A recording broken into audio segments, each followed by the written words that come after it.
So far in 2022, the unidentified wiki database shows that 28 John and Jane Does have gained back their identities. Genealogy has been a massive help to law enforcement over the last few years, allowing them to identify not only victims, but suspects and perpetrators in dozens of unsolved cold cases. However, it is not always so simple. There are many cases in which the dead are identified, but their killers remain nameless. In today's episode, we'll be exploring two horrific, still unsolved cases of recently identified Jane Does.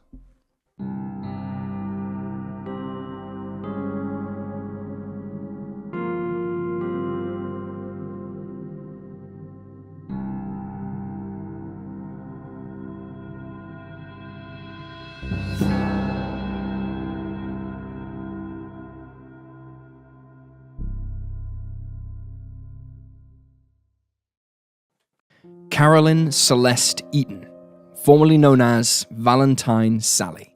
On Valentine's Day, 1982, an Arizona Department of Public Safety officer explored an area near the westbound lane of Interstate 40, about 11 miles west of the city of Williams and close to the Monte Carlo truck stop. There had been an incident shortly beforehand which had led to a vehicle tire going astray. The officer had been tasked with retrieving it to make sure no accidents were caused. But, much to the officer's surprise, it wasn't a lost tire that he found beneath the cedar tree ahead of him, 25 feet away from the interstate. It was a body. A young woman, likely an older teenager, was discovered half naked beneath the tree. She still wore her blue jeans by the brand Seasons, but her bra and a red and white striped jumper were found close by. She carried no form of ID and had very little in the way of personal belongings, just her clothing and a handkerchief. Jane Doe had blonde hair, scars on her left foot, a scar on one of her thighs, and piercings in her left lobe. Due to a combination of decomposition and the fact that animals had begun to chew on her body, investigators were unable to determine if her right ear had the same piercings.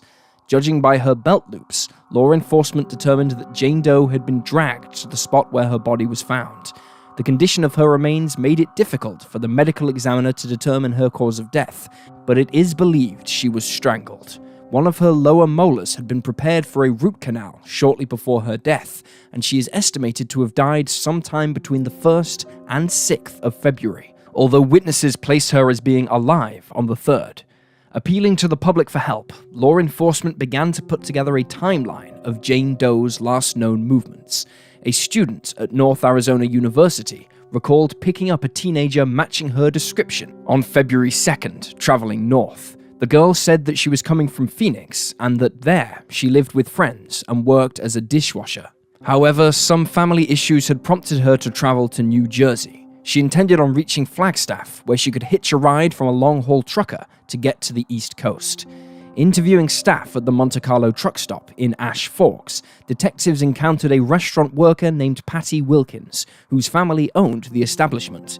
She recalled seeing a similar-looking girl with blue eyes in the early hours of February 3rd, 1982. She was accompanied by an older man at the time, whom Patty thought was the teenager's father or uncle, or perhaps even her grandfather, as she thought he might have been in his 60s at the time.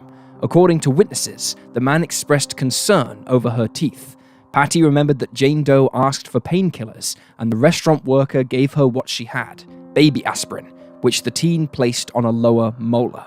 Patty believed the teenager to be between the ages of 16 and 17, and noted that she normally reported young girls who appeared to be runaways to the local sheriff's office, but didn't on this occasion because Jane Doe seemed extremely comfortable with the older man, and Patty thought they were related. The pair entered the truck stop at around 3 a.m. and left an hour later. Unfortunately, nobody recalled what kind of truck or vehicle the girl entered after leaving. Patty asked the teenager if she was okay and whether or not she wanted to go with the man, but Jane Doe reportedly said that she was happy to go with him. The man the teenager was with is described as being white, between the ages of 60 and 65 years old, standing between 5'8" and 5'10", and of a medium weight. He wore a two-tone brown checkered leather vest and a felt cowboy hat with a large peacock feather in the front. Jane Doe was not seen alive again, as far as we know, after leaving the Monte Carlo truck stop. Patty Wilkins recognized her jumper immediately when investigators came to speak to her and the other staff members. 2 years later, in 1984, Jane Doe was incorrectly identified as Melody Cutlip, a young woman who went missing from Florida in 1980. A lieutenant at Coconino County Sheriff's Office suspected the two girls were one and the same after he came across Melody's missing persons report. In 1984, he contacted a forensic odontologist looking to match the two via their dental records. The odontologist matched the two by comparing Melody's dental records with the bite marks of Jane Doe's teeth. His methods were not scientifically sound and were generally not deemed to be reliable. Melody's own mother declined to have the remains brought to Florida, as she didn't believe they were of her missing child. Notably, Melody returned home in 1986. She died in a car accident 12 years later in Louisiana.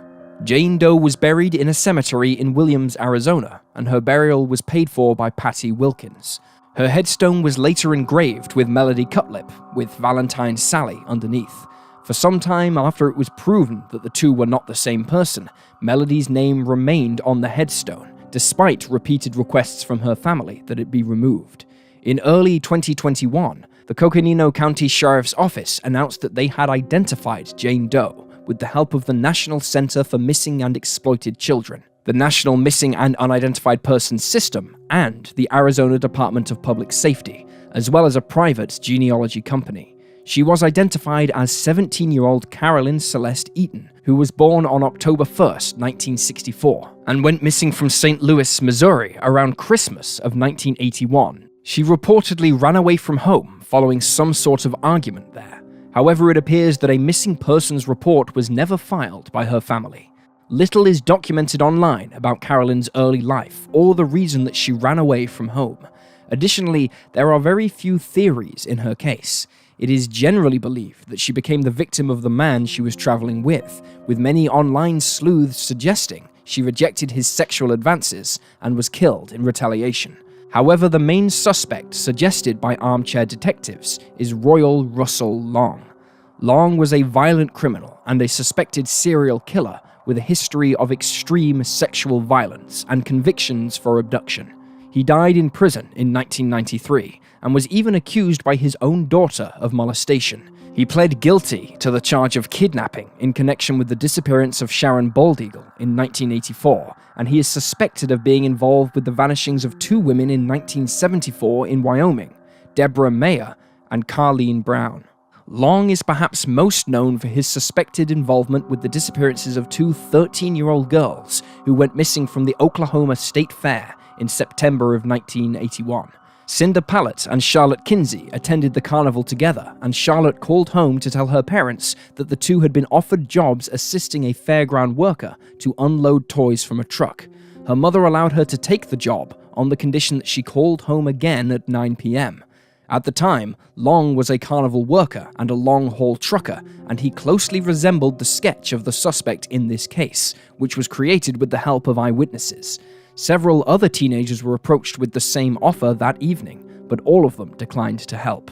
Long was charged with the kidnap and murder of both girls. He admitted to being at the fair that night, but denied being involved with the disappearances. He had arrived in the area the day before, after delivering a flatbed trailer to a local business.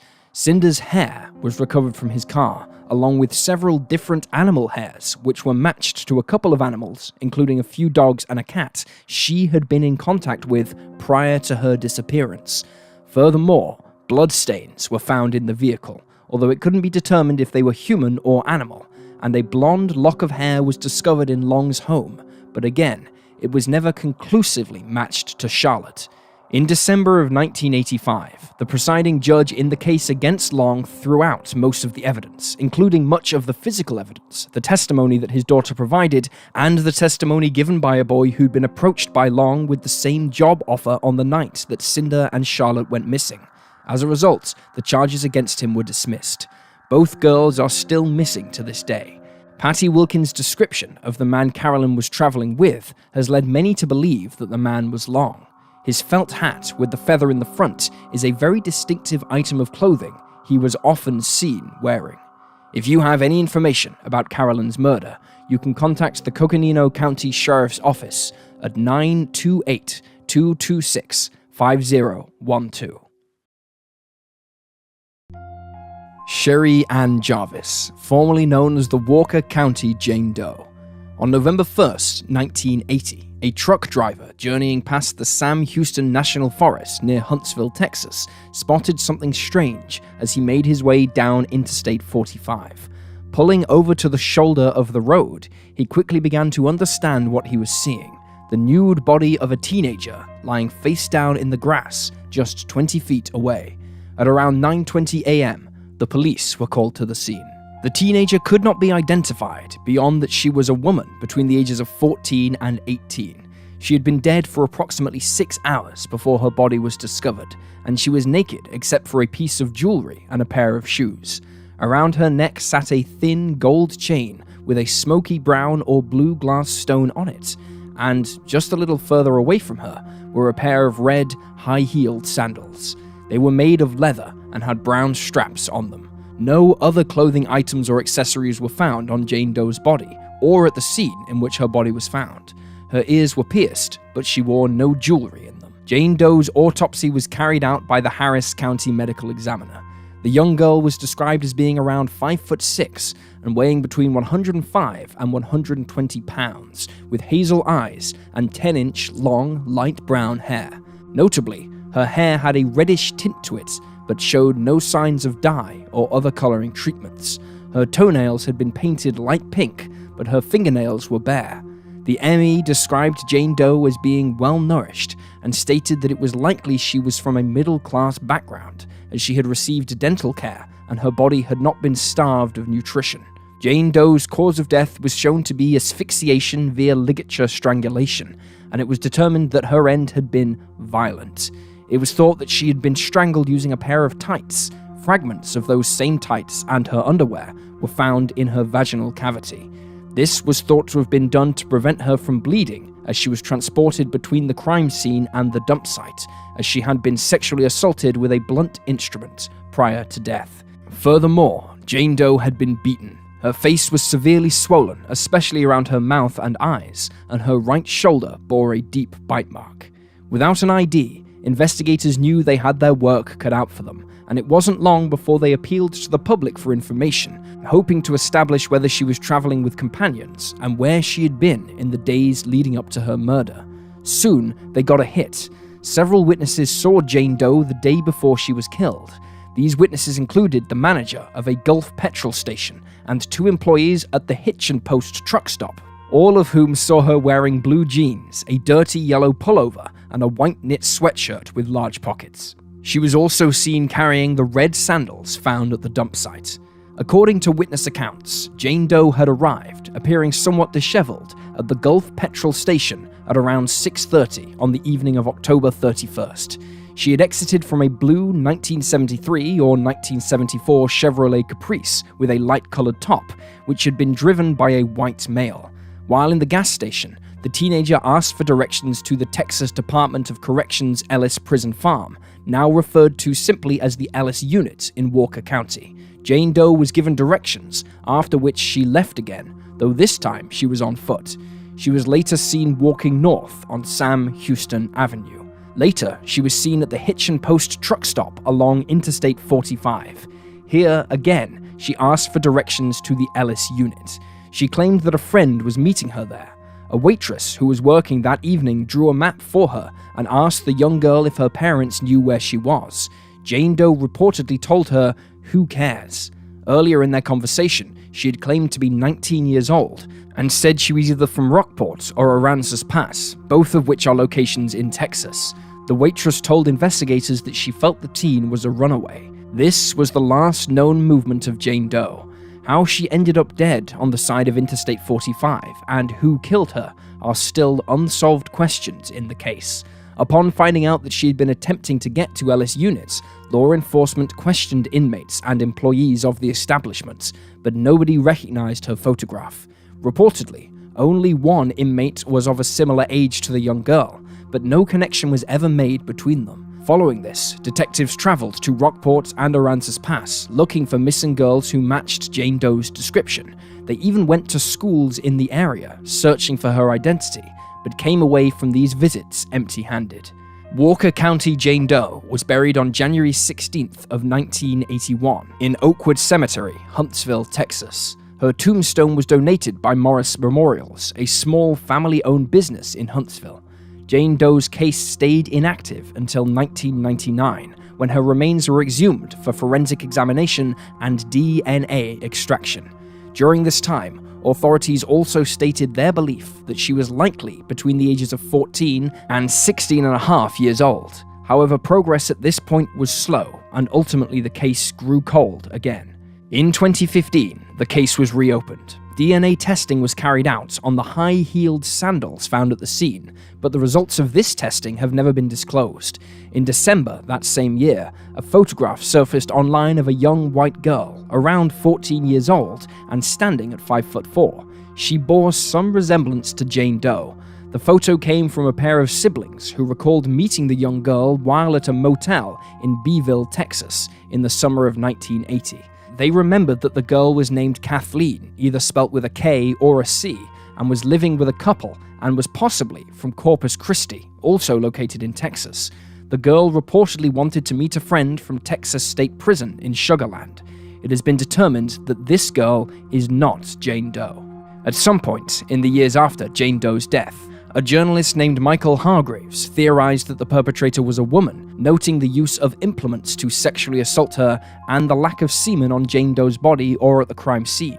He also stated that men who commit sexual offenses are likely to bite a more sensitive area, like the breast, rather than the shoulder. Furthermore, he asked why the culprit hadn't taken her necklace as a trophy, as many offenders do, as it allows them to relive their crimes. However, it has been argued that Jane Doe may have been wearing more jewelry than just her necklace, so something else may have been taken as a keepsake. Additionally, her clothing has never been located, and it's unknown what became of it. Another theory in Jane Doe's case is that it is linked with that of another recently identified victim, Deborah Jackson, formerly known as Orange Socks. Deborah was murdered 1 year before Jane Doe on October 30th or 31st of 1979 in Georgetown, Texas. She had also been strangled to death and left nude and was found just hours after her murder. Deborah is considerably older than Jane Doe at age 23, but this doesn't necessarily rule out a connection. Infamous serial killer Henry Lee Lucas claimed responsibility for her death and was ultimately convicted of the crime, but many doubt his confession, as he was a known liar and confessed to around 600 other murders while incarcerated. His dentals were checked against the bite mark on Jane Doe's shoulder, and the two were found to not match. Lucas died in prison in 2001. In 2017, it was suggested that Jane Doe was a victim of a serial killer who'd taken the lives of 3 other women in 1980, dumping their bodies along Interstate 45. Only half of these victims have been identified. All were strangled to death, and all were deemed as being high-risk victims. The remaining unidentified women were both black. One is between the ages of 20 and 30. She was found on October 15th, 1980, in Houston, and is possibly of Asian heritage.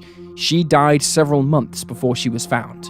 The other woman was found beneath a bridge in Houston in December of 1980. She is estimated to be between the ages of 16 and 26. In 2020, the Walker County Sheriff's Office partnered with Othram Inc. to attempt to identify Jane Doe via genetic genealogy. Both parties hoped that this would help the case move forward. After several attempts at DNA extraction, Othram Inc. finally succeeded and was able to create a genetic profile of the young girl. On November 9th of 2021, the Sheriff's Office publicly announced that Jane Doe had a name. She was identified as 14-year-old Sherry Ann Jarvis, who had run away from Stillwater, Minnesota in the spring of 1980. Sherry, who was known as Tottie to friends, had been born on March 9, 1966. Her family noted that she particularly enjoyed horse riding and spending time with children and animals.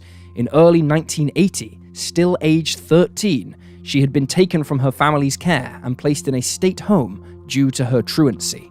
The home was owned and operated by a couple who had 5 of their own children. They took in other youngsters between the ages of 12 and 18 who were awaiting appearances at juvenile courts and would take in as many as 18 children at a time. The youngsters were supervised by 6 adults at all times. Sherry ran away when she was set to appear in Washington County Courthouse in March of 1980, accompanied by 2 other girls who were sisters.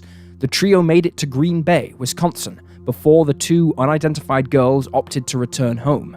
Sherry, meanwhile, refused and left by herself on foot. The last time her family heard from her was in August that year, when she sent a letter to her mother from Denver, Colorado, stating that she wouldn't return home until she was at least 18 or 21, and voicing her frustrations at being in state care. Sherry had been a student at Central Junior High School in Forest Lake, Minnesota, and following her disappearance, her family kept the same phone number in case she ever wanted to make contact. They did attempt to search for her, both on their own and with a private investigator, but were never able to find her. Her father, Don Jarvis Sr., died aged 78 in January of 2018, while her mother, Carrie, died aged 78 in June of 2019. Sherry's siblings are glad they can finally find some closure, but are hoping that her killer will face justice one day. According to investigators, the identification of Sherry has led to many new tips coming their way. They are hopeful that some of the leads will pan out.